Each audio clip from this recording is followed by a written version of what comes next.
Welcome to Dinar Vision. Today is August 22nd, and we begin with a critical update on the Iraqi Dinar and Vietnamese Dong. The financial spotlight is once again turning toward Iraq, where political and economic leaders continue to emphasize reform and modernization. Observers note that the developments emerging from Baghdad may shape how global investors and institutions view the dinar in the months and years ahead. These changes are not just about exchange opportunities, but about broader financial restructuring that could influence Iraq's standing in the international marketplace.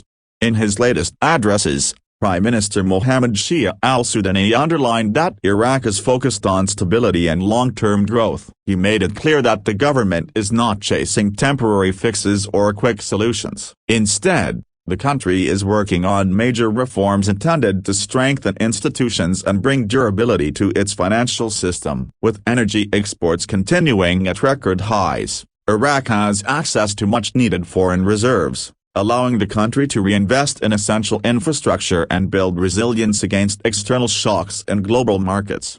A major component of this shift lies within banking modernization. Iraq has been introducing reforms centered on digitization, compliance, and better integration with international standards. For those observing from abroad, these moves are important signals that the country is working toward transparency and reliability. Aligning financial practices with global standards has long been seen as a necessary step if Iraq wants to move away from speculative reputation and toward sustainable credibility in the global financial system.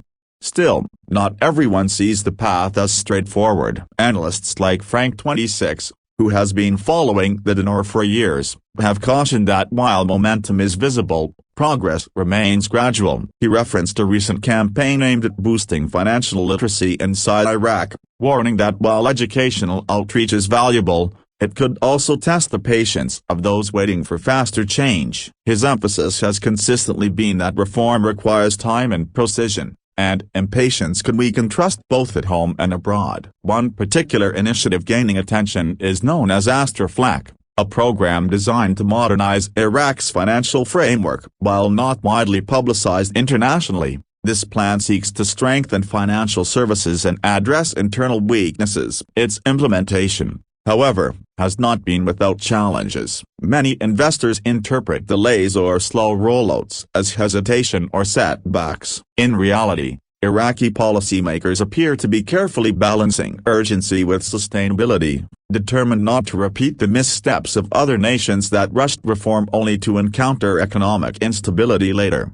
This tension between expectations and reality often plays a central role in shaping investor psychology. While outside observers want immediate visible results, many of the programs being developed are designed to address deeper structural issues that take time to unfold. Analysts remind followers that equating a slower pace with a lack of action can be misleading. Reform in Iraq is occurring, but the process is deliberate. That caution, officials argue, is exactly what makes the reforms stronger in the long run. One of the most striking recent reports concerns a major U.S. financial institution. For the first time, J.P. Morgan Chase has confirmed that it is processing Iraq's 25,000 dinar notes. This represents a marked change from past years, when large U.S. banks avoided engaging directly with Iraqi currency transactions due to concerns over regulation and risks. The step by Chase could be seen as a sign that perceptions of the dinar are gradually shifting among global financial institutions. For years,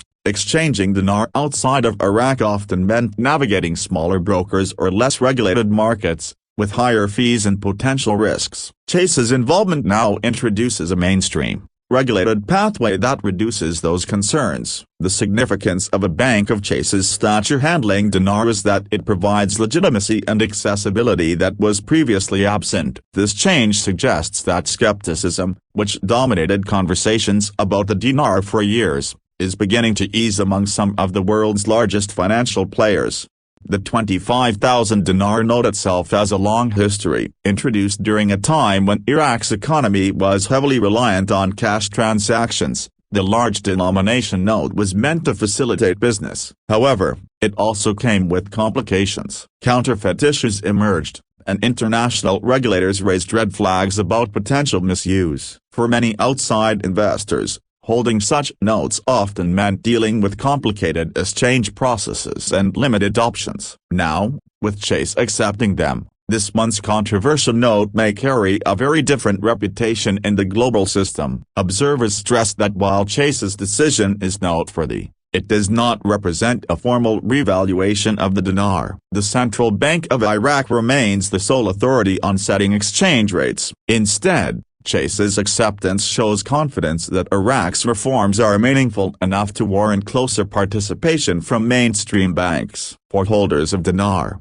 this development provides access that was previously unavailable and demonstrates that attitudes toward Iraq's financial progress are indeed changing. The involvement of one global financial institution may have ripple effects. If Chase proves successful in handling dinar transactions, it could prompt other banks such as Wells Fargo, Bank of America, and regional institutions to reconsider their own policies. Increased participation would likely improve liquidity, transparency, and the reliability of exchanges. Such a domino effect would mark a significant evolution in how the dinar is treated within international finance, moving it away from the margins and closer to mainstream accessibility.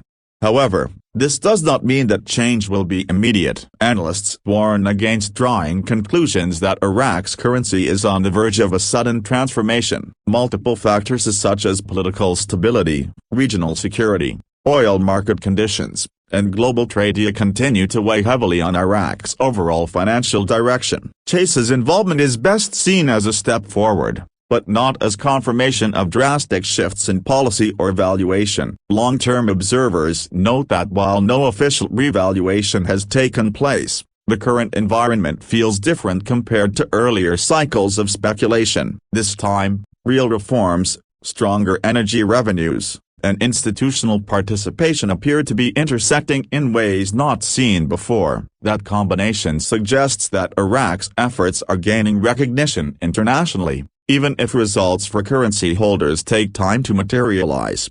For many, the news brings cautious optimism. It provides relief from years of uncertainty where the dinar was viewed only as a speculative or fringe topic. Now, with major banks taking visible steps, the narrative is changing. Still, experts advise watching closely for developments from Iraq's central bank, as well as monitoring U.S. banking policies and regional political stability. These are the drivers that will ultimately shape the next phase of Iraq's financial journey. For new entrants into the market, Chase's decision also reduces barriers that previously discouraged participation. The process of buying, storing, and exchanging dinar becomes more straightforward when backed by regulated, trusted bank. Yet, analysts emphasize that accessibility does not remove the risks inherent to speculative currencies. Volatility, policy shifts, and global conditions remain significant factors. Therefore, while the pathway is clearer, it does not necessarily mean it is safer or less uncertain. The implications for Iraq itself are equally important. By having its currency handled by a major financial institution, the country gains legitimacy and a stronger image internationally. It signals that reforms are beginning to have tangible results beyond Iraq's borders. For policymakers in Baghdad, this is a sign that their efforts are resonating and that Iraq is starting to be seen as a credible financial partner rather than a high-risk outlier. Ultimately, the larger picture remains one of progress tempered by complexity. Iraq is moving forward with reforms, and global institutions are beginning to respond. Yet the path to broader acceptance and integration will require sustained stability and careful policy making. The story of the dinar continues to evolve, with Chase's involvement marking an important chapter. The coming months will determine whether this breakthrough expands into wider participation or remains an isolated development. For now, the advice from analysts and observers alike is to stay informed, patient, and realistic about expectations. The Iraqi dinar has moved closer to mainstream recognition than at any time in recent history, but significant hurdles remain. This moment may not be the conclusion of the story, but rather the opening of a new phase in Iraq's long path toward financial normalization and global acceptance.